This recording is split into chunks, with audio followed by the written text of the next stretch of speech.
విరాట్ కోహ్లీ 2008 నుంచి ఇప్పటి వరకు ఐపీఎల్లో బెంగళూరు జట్టుకు ఆడుతూ ఉన్నారు.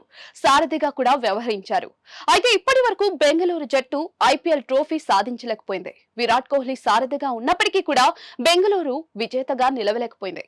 ఇక విరాట్ కోహ్లీ ఎప్పటికప్పుడు తన ఆట తీరుతో ఆకట్టుకుంటూ ఉంటారు.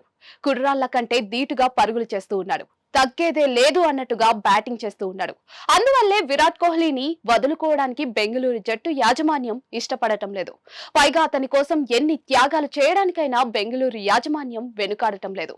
ప్రస్తుత ఐపీఎల్లో బెంగళూరు తన జట్టు కోసం విరాట్ కోహ్లీతో ఎక్కువగా ప్రచార కార్యక్రమాలను నిర్వహిస్తూ ఉంది.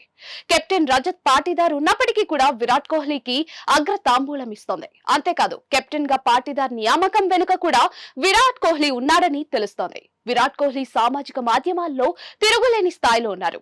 అతడికి విపరీతమైన అనుచర గణం కూడా ఉంది. విరాట్ కోహ్లీకి ఇన్స్టాగ్రామ్, ఫేస్బుక్, ట్విట్టర్ లో మిలియన్ల మంది అనుసరిస్తూ ఉంటారు. ప్రపంచంలో ఏ క్రికెటర్ కు లేని ఫాలోయింగ్ కూడా విరాట్ కోహ్లీకే ఉంది. అయితే విరాట్ కోహ్లీ ఇటీవల ఓ కార్యక్రమంలో పాల్గొన్నారు. ఆ కార్యక్రమంలో బెంగళూరు అధికారిక జెర్సీ వేసుకుని కనిపించారు. ఈ సందర్భంగా ఆ కార్యక్రమాన్ని నిర్వహిస్తున్న వ్యాఖ్యాత మీకు ఇష్టమైన పాట ఏదని అడిగారు. దానికి విరాట్ కోహ్లీ నీ సింగం దాన్ అనే పాటను తన మొబైల్లో చూపించి వినిపించారు. దీంతో ఒక్కసారిగా నవ్వులు విరిశాయి. సాధారణంగా విరాట్ కోహ్లీ ఏదైనా బాలీవుడ్ పాట వినిపిస్తారని అందరూ అనుకున్నారు. కానీ వారందరికీ షాక్ ఇస్తూ విరాట్ కోహ్లీ తనకు నచ్చిన పాట అదేనంటూ స్పష్టంగా చెప్పేశాడు.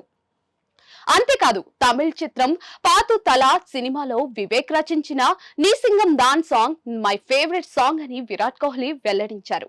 ఈ పాటను సిద్ శ్రీరామ్ ఆలపించారు. ఈ పాట ఇప్పటికే యూట్యూబ్ లో 8 కోట్ల వ్యూస్ దక్కించుకుంది. ఈ పాటను ఏఆర్ రెహమాన్ స్వరపరిచారు. ఈ సినిమాలో శింబు, గౌతమ్ కార్తిక్, ప్రియా భవానీ శంకర్, గౌతమ్ వాసుదేవ్ మీనన్ నటించారు. ఒబేలి ఎన్ కృష్ణ ఈ చిత్రానికి దర్శకత్వం వహించారు. అయితే ఈ పాట హీరో వ్యక్తిత్వాన్ని ఓ రేంజ్ లో వివరిస్తుంది. అందువల్లే ఈ పాట తమిళ్లో సూపర్ హిట్ అయింది. అది విరాట్ కోహ్లీకి విపరీతంగా నచ్చింది. అందుకే ఈ పాటను తన ఫేవరెట్ సాంగ్ అని విరాట్ కోహ్లీ వివరించారు.